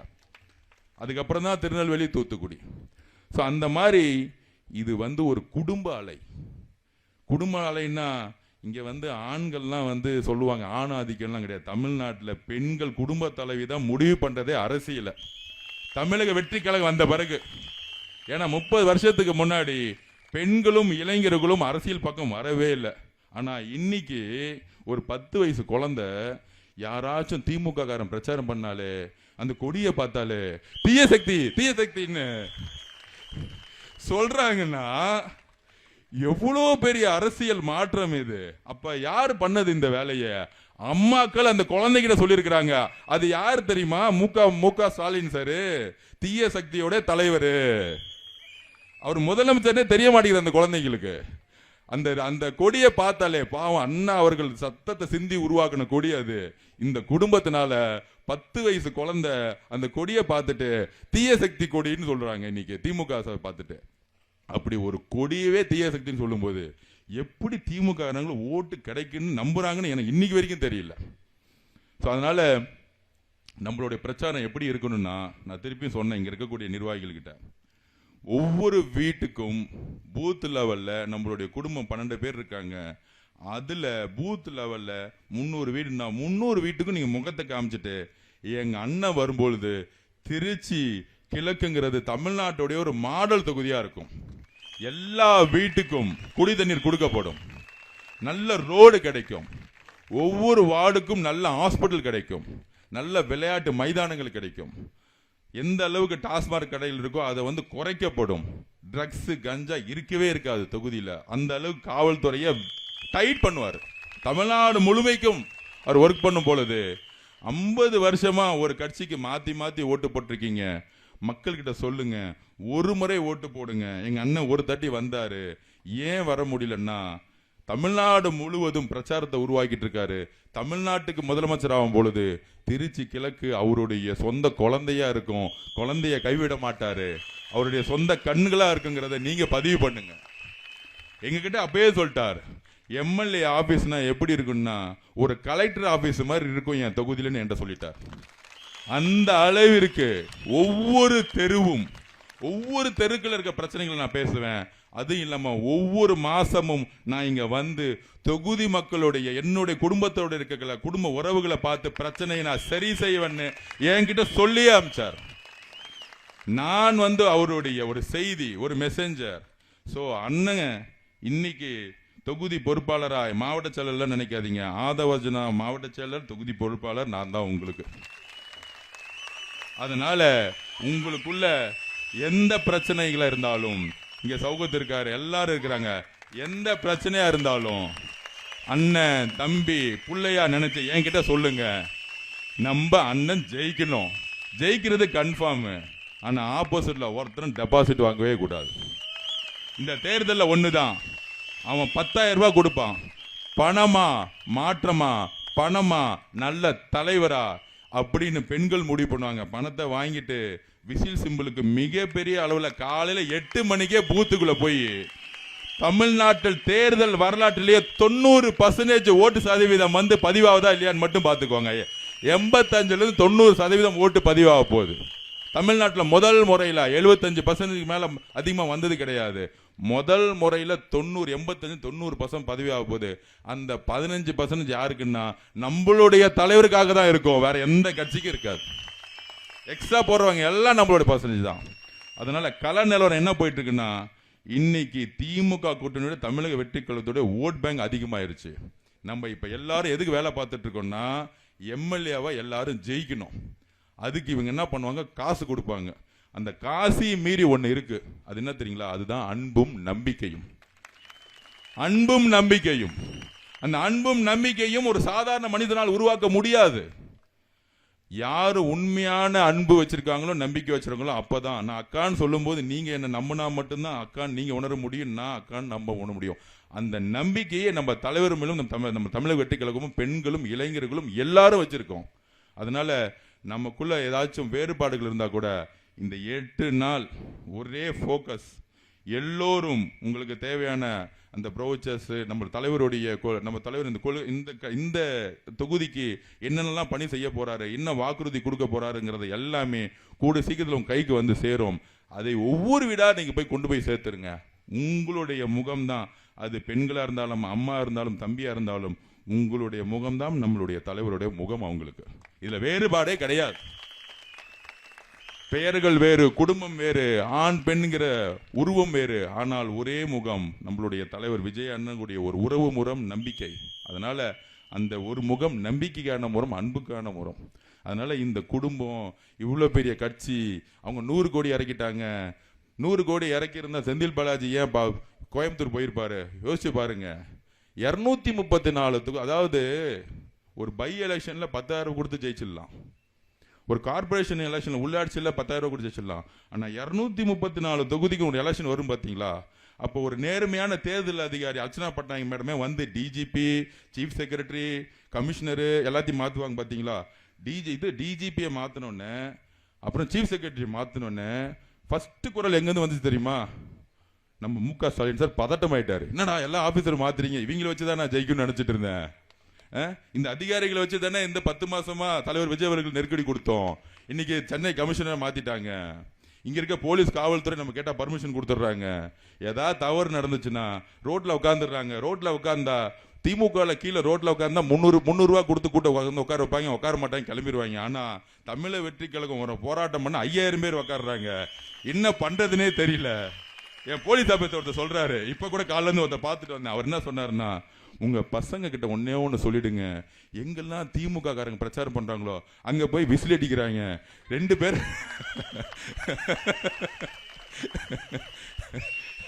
அதுவும் நேரம் பாருங்க, அவங்க நேரம் மே மாசம், இது ஏப்ரல் மாதம் சரியான வெயில். மக்களுக்கு வெயில பார்த்தாலே கோவம் வந்துடும். இப்ப என்னப்பா இந்த வெயில் இப்படி சூடு, இப்படி தூங்க விடாம பண்ணுது, என்னப்பா நடந்து போனா நம்ம மூஞ்செல்லாம் இப்படி பண்ணுதேன்னு மக்களுக்கு கரெக்டான கோவம் வந்துடும். அவங்களுடைய சின்னமோ உதயசூரியன், வெயிலோ தாக்கம் அதிகம், மக்கள் இருக்கிற கோவமோ அதுக்கு மேல. இந்த வெயில் சிம்பிளை வாங்கிட்டாங்க. நம்ம ஒண்ணுமே பண்ண வேணாம், ஒரே ஒரு விசில் சவுண்ட் ஒரு தெருவுக்கு அடிக்குது. நான் சொன்னேன், நான் என்னென்ன பண்ணேன், நீங்க குட்டி குட்டி தெருவா வந்து உங்க நேரு அண்ணன் வந்து வீடு கட்டி வச்சிருக்காரு எல்லா பக்கமும், பிளானிங் ஒழுங்கா போடாம. பக்கத்து தெரு போகும்போது நாங்கள் விசில் அடிச்சா அங்க கேட்கதான் செய்யும். வேணாலும் உதயசூரியன், வேணாலும் வந்து திமுக நேரண்ட சொல்லுங்க, மக்கள்கிட்ட போய் உதயசூரியன் அண்ணாந்து பார்க்க சொல்லுங்க, போய் வெயில் எங்க பார்த்தாலும் இருக்கு, அவங்க சின்னத்தை காமிக்க சொல்லுங்க அப்படின்னு சொன்னேன். இல்ல இது புது பசங்க மாதிரியே தெரியல, திமுக காரங்க அமைதியா போறாங்க, நீங்க தான் வந்து அவங்கள வந்து. நான் சொன்னேன், அண்ணன் நாங்க எதுவும் பண்ணல, ஒவ்வொரு குடும்பத்துல விசில் அடிச்சிட்டு இருக்காங்க, எங்களுக்கு கட்சியே கிடையாது, எங்க கட்சியே குடும்பம் தான். நீங்க என்ன நினைச்சீங்க? ஒவ்வொரு பூத்துல ஒரு தெருக்குள்ள போனா திமுக காரன் ஸ்டிக்கர் ஒட்டுவான், எங்க ஸ்டாலின் சார் சிரிக்கிற மாதிரி ஒரு ஸ்டிக்கர் ஒட்டு வச்சிருக்காங்க. நான் இப்ப பிரச்சாரம் போயிட்டு இருக்கேன்ல, இன்னொரு இடத்துல அதிமுக ஸ்டிக்கர் இருக்கு. ஆனா எங்கெல்லாம் திமுக ஸ்டிக்கர் ஒட்டிருக்காங்களோ அங்கிருந்து அந்த அம்மா ஓடி வந்து ஒரு வாட்டர் பாட்டில கொடுத்து, தம்பி தண்ணி கூடு, இன்னும் 4 வீட்டுக்கு போனல, எங்க ஓட்டு ஊட்ட சொல்லிட்டு பக்கத்துல வந்து ஸ்டாலின் சார் சிரிச்சுக்கிட்டு இருக்காரு ஸ்டிக்கர்ல.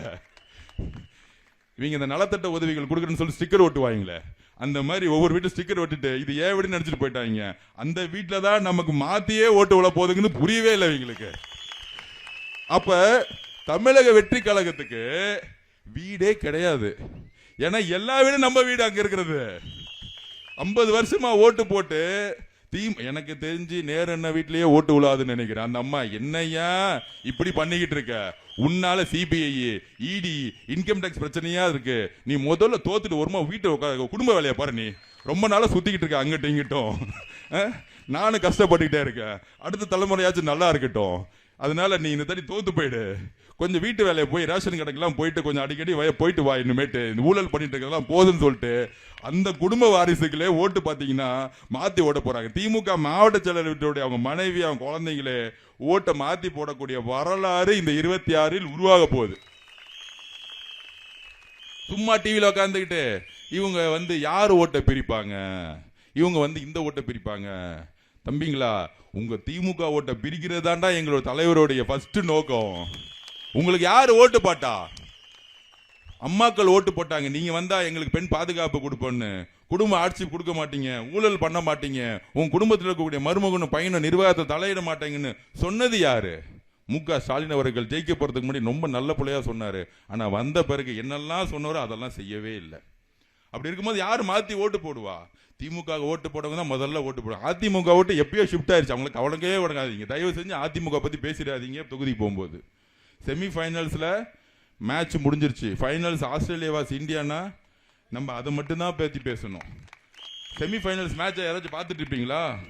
வேர்ல்டு கப் ஃபைனல்ஸ் வரும்போது டிவி முன்னாடி இந்தியாவும் ஆஸ்திரேலியா விளாட்றதான் பார்க்கணும். யாராச்சும் செமிஃபைனல்ஸ் டிவியை போட்டுக்கிட்டு இவன் எப்படி விளாண்டான் ஜெயிப்பானா, ஏன்னா கேம் ஓவரு, அவர் முடிஞ்சு 1 வருஷம் ஆச்சு. எப்போ கட்சி ஆரம்பிச்சோமோ அதிமுக அப்பயே காணாம போயிடுச்சு. அவங்க ஏதாச்சும் நம்மளுக்கு திட்டிகிட்டு இருப்பாங்க, நம்ம பதில் கொடுக்க வேணாம். இது வரைக்கும் நம்ம பதில் கொடுத்து பார்த்தீங்களா? ஏன் பிஜேபி பார்த்து பதில் கொடுக்க மாட்டேங்கிறாரு அப்படின்னு கேட்பாங்க. பிஜேபிக்கு இங்கே முதலமைச்சரே இல்லை. ஒருத்தர் ரொம்ப நல்லா பேசிட்டு இருந்தார், அண்ணாமலைன்னு ஒருத்தர், அவரையும் தூக்கி ஒளியே போட்டாங்க. இதுதான் பிஜேபி. கொஞ்சம் வேலை செஞ்சவரும் தூக்கி வெளியே போட்டாங்க. இந்த மாதிரி ஒரு பிஜேபியை நாங்க எதுக்குப்பா பேசுறோம்? நீங்களே உங்களுக்குள்ள அடிச்சு நீங்களே கட்சியை காணா போய்க்கிறீங்க. நாங்க எதுக்கு பேசணும்? பிஜேபியில் இருக்கவங்களே சண்டை போட்டு பிஜேபி கட்சியை ஒழிச்சிருவாங்க. நாங்க எதுக்குப்பா பேசணும்? உங்களை எதுக்குப்பா நாங்க டச் பண்ணி நீங்க இந்த தமிழ்நாட்டில் ஒரு கட்சியா இருக்கீங்க, நான் எதுக்கு காக்கணும்? எங்க எனர்ஜி எதுக்கு வேஸ்ட் பண்ணணும்? இங்க இருந்து 100 மீட்டர் ஓடணும்னா நான் நேரா தான் ஓடணும். அந்த ரைட்ல ஒருத்தன் ஓடிட்டு இருக்கான், லெஃப்ட்ல ஒருத்தன் ஓடிட்டு இருக்கான், அந்த பக்கமா ஓடிட்டு இருக்க முடியும். குறுக்க முறுக்க எங்கேயா ஓடிட்டு இருப்பாங்க. ஆனா கேம்லயே கிடையாது அவங்க. இதனாலதான் பிஜேபி டச் பண்றதே இல்லை. 3% மேல ஓட் பேங்கே கிடையாது, முதலமைச்சர் வேட்பாளர் கிடையாது. டெல்லியில ஏதாச்சும் ஒரு பிரச்சனை, வகுப்பு வாரிய சட்டம் கொண்டு வரும்போது சுப்ரீம் கோர்ட்ல போய் ஃபைட் பண்ணது நம்மளுடைய தலைவர் விஜய். என்ன இதுதான் உண்மை. யார் ஃபைட் பண்ணா? திமுக ஃபைட் பண்ணாங்களா? கொள்கை ரீதியான பிரச்சனை வரும்போது எதிர்த்து நிற்பாரு. நம்ம கிட்ட 40 MP கிடையாது, ஸ்டேட்மெண்ட் உள்ள நம்பிக்கை கிடையாது. ஆட்சி மாற்றம் நேற்று என்ன சொன்னார் கன்னியாகுமரியில? டிரான்ஸ்பரன்சியான ஒரு கவர்னன்ஸ் பத்தி பேசிட்டு இருக்காரு. என்னோட ஆட்சி எப்படி இருக்குன்னு தெரியுமா? தமிழ்நாட்டில் இருக்கக்கூடிய சிட்டிசனுக்கு ஒரு ஐடி கொடுப்போம், நலத்திட்ட உதவிகள், உங்களுடைய பெறக்கூடிய பர்த் சர்டிபிகேட்ல இருந்து கடைசியோட டெத் சர்டிபிகேட் வரைக்கும் வரக்கூடிய எல்லா தகவல்களும் உங்களுடைய ஐடி கார்டு இருந்தா போதும். இத்தனை நாளுக்குள்ள உங்களுக்கு சேவை செய்யப்படும், ஊழல் இருக்காதுன்னு கவர்மெண்ட்ஸை பத்தி பேசிட்டு இருக்காரு. யாராச்சும் என் கவர்மெண்ட் இப்படி இருக்குன்னு முதலமைச்சர் பேசியிருக்காரா? பேசினா எடுபடுமா? ஆனா எங்க தலைவர் என்ன பண்ணிட்டாரு? நாங்க ஜெயிச்சிட்டோம், மக்கள் எங்களுக்கு ஆதரவு கொடுத்துட்டாங்க, நான் கவர்மெண்ட் எப்படி இருக்குன்னு திங்க் பண்ண போறேன்னு கன்னியாகுமரியில் உட்காந்து பேசிட்டு இருக்காரு. அதுல எப்படி சொல்றாரு? நேர்மையான ஆட்சி இருக்குன்னு சொல்லிட்டு பதிவு பண்ணிட்டு இருக்காரு. ஸோ மக்கள் ரெடி ஆயிட்டாங்க. நம்மளுடைய திருச்சி கிழக்குல இன்னும் அதிகப்படியான வேலை செய்யணும். ஒவ்வொரு வீட்டுக்கா நீங்க போகணும். அதுக்கான ஒரு நாள் பயிற்சி நீங்க நல்லா பண்ணிட்டு இருக்கீங்க. ஒரு நாள் பயிற்சி நடக்கும். ஒவ்வொரு வீட்டுக்கும் எப்படி போய் நீங்க நல்லா கேன்வாஸ் பண்ணணும். அதுக்கான ஸ்டிக்கர்ஸ், ப்ரௌசர்ஸ் இதெல்லாம் கொடுக்கப்படும். நீங்க ஒவ்வொரு வீடா போய் ஒவ்வொரு குடும்பத்தையும் பார்த்துட்டு எங்க அண்ணன் முதலமைச்சரா வருவாரு, உங்க குடும்பத்தில் இருக்க ஒரு பையனுக்கு ஓட்டு போடுங்க, எல்லாரும் 10,000 ரூபாய் கொடுக்க வருவாங்க. இன்னைக்கோ இருந்தாரு, அதுக்கு முன்னாடி யாரோ இருந்தாங்க, ஏதாச்சும் மாத்தினாரா? மாற்ற மாட்டாரு. தமிழகத்தோடைய ஒரு மிகப்பெரிய தலைவர் வரும் பொழுது திருச்சி கிழக்கக்கூடிய ஒவ்வொரு குடும்பத்தையும் தன்னுடைய குடும்பமா பாப்பாருங்கிற உறுதிமொழியை நீங்க கொடுங்க. நீங்க தான் மெசேஞ்சர்ஸ், நீங்க தான் அவருடைய உறவுகள். இதை நீங்க பாரம்பரிய பக்கம் கொடுங்க. எந்த பிரச்சனையா இருந்தாலும் இங்க ஒரு டோல் ஃப்ரீ நம்பர் கொடுக்க போறோம். நீங்க தொகுதியில் அந்த டோல் ஃப்ரீ நம்பர் கொடுத்துட்டு எம்எல்ஏவை அணுக முடியாதுன்னு சொல்லுவாங்கல்ல, இன்னைக்கு அவர்களை எப்பயுமே அணுகுனதே கிடையாது, சரித்திரமே கிடையாது. ஆனா நம்ம ஒரு டோல் ஃப்ரீ நம்பர் கொடுப்போம். திருச்சி கிழக்குல 24 மணி நேரம் அந்த டோல் ஃப்ரீ நம்பர் ஒர்க் ஆகும். அண்ணன் எம்எல்ஏ ஆகி முதலமைச்சர் ஆன பிறகும் அந்த டோல் ஃப்ரீ நம்பர் கொடுக்கப்படும். இந்த மெசேஜை கொடுக்க சொன்னாரு. அந்த டோல் ஃப்ரீ நம்பர் தொகுதியில் இருக்கவங்க எல்லாரும் கால் பண்ணி பிரச்சனைகள் சொல்லும் போது அவருடைய நேரடி கவனத்தில் தெருவா இருக்கக்கூடிய பிரச்சனைகள் கொண்டு போய் சேர்க்கப்படும். அவருடைய ஒவ்வொரு சைனும் இங்க இருக்க தொகுதியோட மக்களுடைய பிரச்சனையை ஒட்டுமொத்த மாடல் திருச்சி கிழக்கு மட்டும் இல்லைங்க. ஏன் அதை சொல்ல மறந்துட்டா பாருங்க. ஏன் அவர் 2 தொகுதி நின்னாருன்னு கேட்டாங்க. நான் சொன்னேன், சென்னையில் அவர் பிறந்தார். சென்னையில் எங்கே நிற்கணும்னு நினச்சாருன்னா, வட சென்னையில் எந்த இடத்துல அதிகமான ஸ்லம்ஸும் குடிசைகளும் அதிகமாக இருக்கோ, எங்க ட்ரக்ஸ் அதிகமாக இருக்கோ, எங்க சாராயம் அதிகமாக இருக்கோ, எங்க வேலை வாய்ப்பு இல்லையோ, எங்களுக்கு பெண்கள் பாதுகாப்புக்கு பிரச்சனையா இருக்கோ, அங்க நின்று ஒரு குடிசை கூட இல்லாத ஒரு மாடல் தொகுதியா மாத்தி காமிக்கிறேன் அப்படின்னு பெரம்பலூர்னார். அப்ப திருச்சியில ஏன் நின்னு எங்ககிட்ட சொன்னாருன்னா, பொதுவா நம்ம புதிய கட்சி, நம்ம இப்பதான் புதுசா கட்சி ஸ்டார்ட் பண்ணியிருக்கோம். ஒரு முதலமைச்சரா இருக்கக்கூடியவங்க சென்னையிலேயே உட்காந்துருப்பாங்க, மற்ற ஊருக்கு வர்றது கொஞ்சம் கடினமா இருக்கும், சுற்றுப்பயணம் சொல்லிட்டு வந்துருவாங்க. ஆனால் நம்மளுடைய அப்போ ஒரு வளர்ச்சி எங்க இருக்குன்னா, சென்னையில நிறைய வளர்ச்சி இருக்கும், ஆனா சவுத்துல திருநெல்வேலி, தூத்துக்குடி, இந்த பக்கம் மதுரை பக்கம்லாம் வளர்ச்சியே இருக்காது, வட மாவட்டங்களில் வளர்ச்சி இருக்காது. அப்ப அவர் சொன்னாரு, எம்ஜிஆரோட கனவு என்ன தெரியுமா, திருச்சியை இன்னொரு தலைநகரமா மாத்தணும், சென்னையை நோக்கிய வளர்ச்சி இருக்கக்கூடாது. அப்ப வட மாவட்டத்தில் நிக்கலாமா, தென் மாவட்டத்தில் நிக்கலாமா, எல்லா மாவட்டங்களும் நிக்கலாமான்னு யோசிக்கும் போது தலைவர் அவர்கள் முடிவு பண்ணாரு, நான் தமிழ்நாட்டுக்கு பொதுவானவன், எல்லா இடத்துலயும் வளர்ச்சி இருக்கணும், எங்கெல்லாம் ஏழ்மை இருக்கோ, எங்கெல்லாம் சாதி பாகுபாடு இருக்கோ, எங்கெல்லாம் வளர்ச்சி இல்லையோ, எங்கெல்லாம் வறுமை இருக்கலையோ, அனைத்து சாதிகளுக்கும் நான் வளர்ச்சி உருவாக்கக்கூடிய ஒரு மண்ணின் மைந்தனா, தமிழ்நாட்டினுடைய பெண்களுடைய நம்பிக்கையா நான் இருப்பேன்னு சொல்லிட்டு திருச்சியில அவர் மத்திய மாவட்டத்தில் நின்னார். ஏன்னா திருச்சி தான் ஒட்டுமொத்த தமிழ்நாட்டுடைய மத்திய மாவட்டம். அப்ப அவரோட மெசேஜ் என்னன்னா, ஒட்டுமொத்த தமிழ்நாட்டையும் நான் ஒரே மாதிரி வளர்ச்சிக்கான பாதையை உருவாக்குவேன், அந்த நம்பிக்கையாக நான் திருச்சியில நிக்கிறேன். இதுதான் அவருடைய மெசேஜ். இந்த மெசேஜை புரிஞ்சிக்காம அவரு பயந்துட்டாரா, அவரு இங்க நிக்கிறாரா? தம்பிங்களா, நான் திருப்பியும் சொன்னேன், நாமினேஷனுக்கு 3 நாளுக்கு முன்னாடியே சொன்னேன், அவருக்கு பயம் நீ சொன்னா, உங்க பையன் உதயநிதி ஸ்டாலின் திருச்சி கிழக்குல நிக்க வைங்க, நாங்க போட்டிக்கு ரெடிப்பா, திருச்சி கிழக்குல நிக்க வைங்க. பாவம் இனிகோ அண்ணனை ஏன்பா நிக்க வைக்கிறீங்க? அவர் 5 வருஷம் மகேஷ், நேரு மகேஷ் டார்ச்சர் பண்ணி வச்சுட்டாங்க அவரை. அவர் வாயில்லா பூச்சி, பாவம், பேச தெரியாது, திடீர்னு இப்பதான் பேசுறாரு. அவங்க கொடுக்குறாங்க, பேசுறாங்க ஸ்கிரிப்டை, அவருக்கு ஒன்றும் தெரியாது, அவர் விட்டுருங்க. அந்த மாதிரி திருச்சி கிழக்குல உங்க பையனை நிக்கலாமே, ஏன் முதலமைச்சர் ஸ்டாலின் கூட நின்று இருக்கலாமே. நான் வரேன், திருச்சி எங்களோட கோட்டை, நேரு அண்ணன் பயங்கரமான அரசியல் செல்வாக்கு, அவர் கை நீட்டினா இங்க எல்லாரும் எம்எல்ஏ, முதலமைச்சரை நிக்க வச்சிருக்கலாமே திருச்சி கிழக்குல, ஏன் நிக்க வைக்கல? அண்ணன் நின்று இருக்கலாமே, பிரச்சாரம் பண்ண வந்தாரு, நான் நிக்கிறேன்பா, அவருக்கு எதிராக நிக்கலாமே. சரி, குறைந்தபட்சம் பெரம்பூர்ல நிக்க வச்சிருக்கலாமே. 2 தொகுதியிலும் விலகிட்டாங்க எல்லாம். ஐயோ, அந்த பக்கமே போவாது, அடிச்ச காத்து மாட்டின காலி, குடும்பமே காலி, போவே இல்லை. நீங்க தான் அதிகாரத்தில் இருக்கீங்க, நீங்க தான் பழைய கட்சி, ஒரு பெரிய வேட்பாளர் நான் போடுறேன், என் பையன், ஏன் மருமகன் இல்ல, நான் நிக்கிறேன்னு சொல்லலாம்ல. தெரியும், மக்கள் செல்வாக்கான தலைவர் யாருன்னு அவங்களுக்கு தெரியும், அதுக்கு தான் பர்மிஷன் கொடுக்கறதுக்கு மக்கள் சந்திப்பை நிப்பாட்டினாங்க. அந்த மாதிரி தலைவர் அவருடைய விஷன் என்னன்னா, ஒட்டுமொத்த தமிழ்நாடையும் உருவாக்கணும்னா, சென்டர் பாயிண்ட் தமிழ்நாட்டில இருந்து, திருச்சியிலிருந்து ஒரு அதிகாரத்தை எல்லார் மக்களுக்கும் ஒரு நிர்வாகத்தை கொடுக்கறதுக்காக தான் இங்க நிக்கிறதே அவர். இதுதான் பதிவு. இந்த எதிர்கட்சிக்காரங்களாம் பதில் கொடுத்துட்டோமா, கரெக்டா டைமான கொடுத்துட்டோம். அதனால எல்லோரும் சேர்ந்து ஒரு குடும்பமா ஒரு பொங்கல் விழாவை எப்படி கொண்டாடுவோமோ அதுதான் இந்த தேர்தல். இந்த பணம் கொடுக்குறாங்க அந்த திமுக என்ன பசங்க, திருட்டு பசங்க, கரெக்டா 22ஆம் தேதி நைட்டு லைட் ஆஃப் பண்ணிடுவாங்க. இந்த கொள்ள கூட்டம் மாதிரி பேக்கா ஒவ்வொரு வீட்லயும் காசு போட்டு போயிடுவாங்க. ஒன்னும் பிரச்சனை இல்லை, அந்த பணத்தை அப்படியே நம்ம வணங்குற சாமி கிட்ட எடுத்து வச்சுட்டு, அம்மா நான் உண்டியில போட்டுடுறேன், இதெல்லாம் திருட்டு பணம் தான், எல்லாம் நீ வச்சுக்கோ, நல்ல காரியத்துக்கு யூஸ் பண்ணின்னு சொல்லிட்டு நேரா மக்கள் என்ன பண்ண போறாங்கன்னா, 8 மணிக்கு குடும்பமா நீங்க யோசிச்சு வைப்பீங்க, எப்படி ஒரு பெரிய லைன் நிற்கும். இந்த சினிமா தேட்டரில் முதல் ஷோக்கு 5000 பேர் நிற்பாங்க, நாங்கள் 500 பேர் தான். அது மாதிரி முதல் முறையில் அப்புறம் திருச்செந்தூர் கோயில் போகிறதா இருந்துச்சுக்கோங்க, இல்லை நாகூர் தர்கா பிறந்தா, இல்லை வேளாங்கண்ணி பிறந்தா, அந்த சாமியை பார்க்கறதுக்கு கிட்டத்தட்ட 10 லட்சம் பேர் அப்படியே நின்றுட்டே இருப்பாங்க. அந்த மாதிரி முதல் முறையாக தமிழக வரலாற்றில் பூத்தில் வெளியே 2000 பேர் நின்றுட்டு இருப்பாங்க. நாங்கள் ஓட்டு போடணும், என்கிட்ட ஐடி கார்டு இருக்கு அப்படின்னு. காவல்துறைக்கு நாங்கள் இப்பயே சொல்லிடுறோம், தயவு செஞ்சு இப்பயே பந்தோபஸ்தை ரெடி பண்ணிருங்க. பூத் லெவலில் காலையில் 8 மணி 2000 பேர் நிற்பாங்க. ஆனால் உங்ககிட்ட ஒரு பயிற்சி இருக்கு. எதுக்கு பயிற்சி கொடுக்கணும்னா, இந்த பசங்க இந்த திமுக காரங்க இருக்காங்க, ஒன்று பண்ணுவாங்க, இந்த 4 to 6ன்னு ஒன்று வச்சிருப்பாங்க, என்ன 3 to 6, யாரெல்லாம் வெளியூர்ல இருக்காங்களோ, வேணுக்குன்னே வந்து ஓட்டை மாற்றி போடுவாங்க. அதுக்கு மட்டும் அவங்க முகத்தை பார்த்து ரூம்குள்ளே வரும் பொழுது பிஏல மெம்பர்ஸுக்கு ஒரு அதிகாரம் இருக்குது. அது நான் சொல்லிடுறேன் என்ன அதிகாரம்னு. என்ன தெரியுமா அதிகாரம்? கட்சியோட தலைவருக்கு இல்லாத அதிகாரம், கட்சியோடைய பொதுச் செயலருக்கு இல்லாத அதிகாரம், கட்சியோடைய மாவட்ட செயலருக்கு இல்லாத அதிகாரம் யாரு தெரியுமா இருக்கு?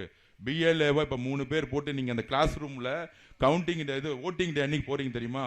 நீங்கள் ஓட்டு போடும்போது என்ன சொல்லுவாங்க? அங்கே இருக்க தேர்தல் அதிகாரி ராஜ்குமார் ராஜேஸ்வரி வராங்க அப்படின்னா நீங்கள் மதர் போர்டு காப்பி பார்த்துட்டு ஆமாம் இந்த தெருவில் இவங்க வராங்க ஓட்டு போடுங்கன்னு நீங்கள் சொன்னால் மட்டும்தான் அங்கே போய் பட்டன் அமுக்க முடியும். அந்த 3 பேரும் ஃபோன் கொடுத்துருப்போம். திருச்சி கிழக்கில் ஒரு வார் ரூம் போட்டிருப்போம். வார் ரூம்னா இங்கே எங்களை அணுகக்கூடுறதுக்கு எனி டைம் அணுகக்கூடிய ஒரு 10 பேர் ஃபோனோடு இருந்துட்டு இருப்பாங்க. நீங்கள் ஒரு பட்டனை ப்ரெஸ் பண்ணி ராஜேஸ்வரிக்கு பதிலாக இல்லை வேற யாரோ வந்திருக்காங்க அப்படின்னு பட்டனை ப்ரெஸ் பண்ணிவிட்டு எல்லா இந்த தொகுதியில் எல்லாவுடைய பூத் ஸ்டேஷன்லையும் நாங்கள் கேமரா போட சொல்லி ரிக்வஸ்ட் கொடுக்க போகிறோம். ஸோ கேமரா ரெக்கார்ட் ஆகிட்டு இருக்கோம். நீங்கள் கையை தூக்கி அப்ஜெக்ட் பண்ணீங்கன்னு வச்சுக்கோங்க, பக்கத்தில் வந்து ரவுடி உட்காந்துருப்பான், அவன் யாரோ உட்காந்துருக்கலாம், திமுககாரங்க உங்களை மிரட்டலாம், என்ன கை தூக்குறேன் அப்படின்னு. நீங்கள் அதெல்லாம் காது கொடுத்து கேட்காதீங்க. இல்லை அட்ஜஸ்ட் பண்ண சொல்லுவான், நீ ஒரு ஓட்டு அடுத்த ஓட்டு ஏன் ஓட்டு அதிமுக ஓட்டுன்னு அட்ஜஸ்ட் பண்ணுவான். அந்த அட்ஜஸ்ட்மெண்ட்டே இருக்கக்கூடாது. நீங்கள் கையை தூக்கி ராஜேஸ்வரிக்கு பதிலாக யாரோ திமுக வந்திருக்காங்க கையை தூக்கி அந்த தேர்தல் அலுவலரை பார்த்து ஆன் கேமரா ரெக்கார்ட், நான் அதை ரிஜிஸ்டர் பண்ணுறேன், இதை நான் அப்ஜெக்ட் பண்ணுறேன், இதை நான் ஒத்துக்க மாட்டேன், இந்த தேர்தல் முறைகேடா நடக்குதுன்னு சொன்னீங்கன்னா ஃபோனில் இருக்க பட்டன் நம்பர் வாட்ஸ்அப் குரூப்பில் பிரச்சனைன்னு நீங்கள் ஒரு மெசேஜ் போட்டிங்கன்னா அடுத்த செகண்ட் ஆர்வக்கிட்ட இங்கேருந்து அட்வொகேட் டீம் வந்து கம்ப்ளைண்ட் எடுத்துரும். நீங்கள் கையை தூக்காம அங்கே ஓட்டிங் நடத்தாது. இப்போ தெரிஞ்ச அவங்களோட அதிகாரம். ஒரு பிஎல்ஏவா இருக்கிறவங்க அந்த ஸ்கூல்ல அந்த கிளாஸ் ரூம்ல ஓட்டிங்கே நிப்பாட்டலாம். நீங்க தேர்தல் அலுவலர்கிட்ட போச்சுன்னா நிப்பாட்டலாம். இல்ல நிப்பாட்டுங்க, இப்பயே வந்து ஓட்டு போறதை நிப்பாட்டுங்க, முறைகேடா போடுறீங்கன்னு உங்களுக்கு அதிகாரம் இருக்கு. அதே மாதிரி லாஸ்ட் நாள் ரவுண்ட் டேபிள் உட்காந்துட்டு இருப்போம். இங்க இருந்து பிஎல்ஏ இருக்கவங்க அங்க போய் உட்காந்துட்டு இருப்போம். சிறப்பான ஃபங்க்ஷன் பண்ணுவாங்க. ரவுண்ட் டேபிள் தப்பாச்சுன்னா கையை தூக்கி இது தப்புன்னு நிப்பாட்டினா அந்த எலெக்ஷனே அங்க நிப்பாட்ட முடியும். கலெக்டர் வரைக்கும் மெசேஜ் போகும். இப்ப தெரிஞ்சுக்கோங்க, தேர்தல் ஆணையமும் ஜனநாயகமும் கான்ஸ்டிடியூஷனும் எந்த அளவிற்கு அதிகாரம் நமக்கு கொடுத்துருக்கு. இந்த அதிகாரத்தை நம்ம சரியா பயன்படுத்தினா போதும். இதுக்கு அனுபவம் தேவையில்லை, நேர்மையும் நம்பிக்கையும் உண்மையும் நம்ம மனசுல இருந்தா போதும். அவ்வளவுதான். 3 வேளை சாப்பாடு சாப்பிட்டு நம்ம உட்காருவோம், 6 மணி வரை உட்காருவோம். அந்த மிஷினை சீல் வச்சு பத்திரமா வண்டியில ஏத்து ஸ்ட்ராங் ரூம்னு சொல்லக்கூடிய எந்த காலேஜில் வைக்கிறாங்களோ அந்த காலேஜில் போய் அந்த பூட்டில் சாவி வச்சு அந்த கேமரா ஆன் ஆகிற வரைக்கும் நம்ம பார்க்கணும். இதுதான் நம்மளோட வேலை. கவுண்டிங் டே அன்னைக்கு தமிழ்நாட்டிலே அதிகப்படியான வாக்கு வித்தியாசத்தில் திரு விஜய் அவர்கள் முதலமைச்சரானார். அது திருச்சி கிழக்கிலிருந்து உதயமாச்சு. அன்னையோட உதய சூரியனும் இந்த மன்னர் ஆட்சியும் முடிவு கட்டும்னு சொல்லி உங்களோட பணி செய்ய காத்துட்டு இருக்கேன். தைரியமா ஸ்ட்ராங்கா ஒர்க் பண்ணுங்க. இங்க யாரும் நம்மளையோட வலிமையான ஆள் கிடையவே கிடையாது. நம்ம எளிமையானவர்கள். இந்த ஆட்சி எளிமையான சாமானிய மனிதர்களால் மாற்றப்பட்டதுன்னு ஒரு வரலாறு சொல்லும். அதுதான் 2026 பதிவு பண்றேன். நன்றி, வணக்கம்.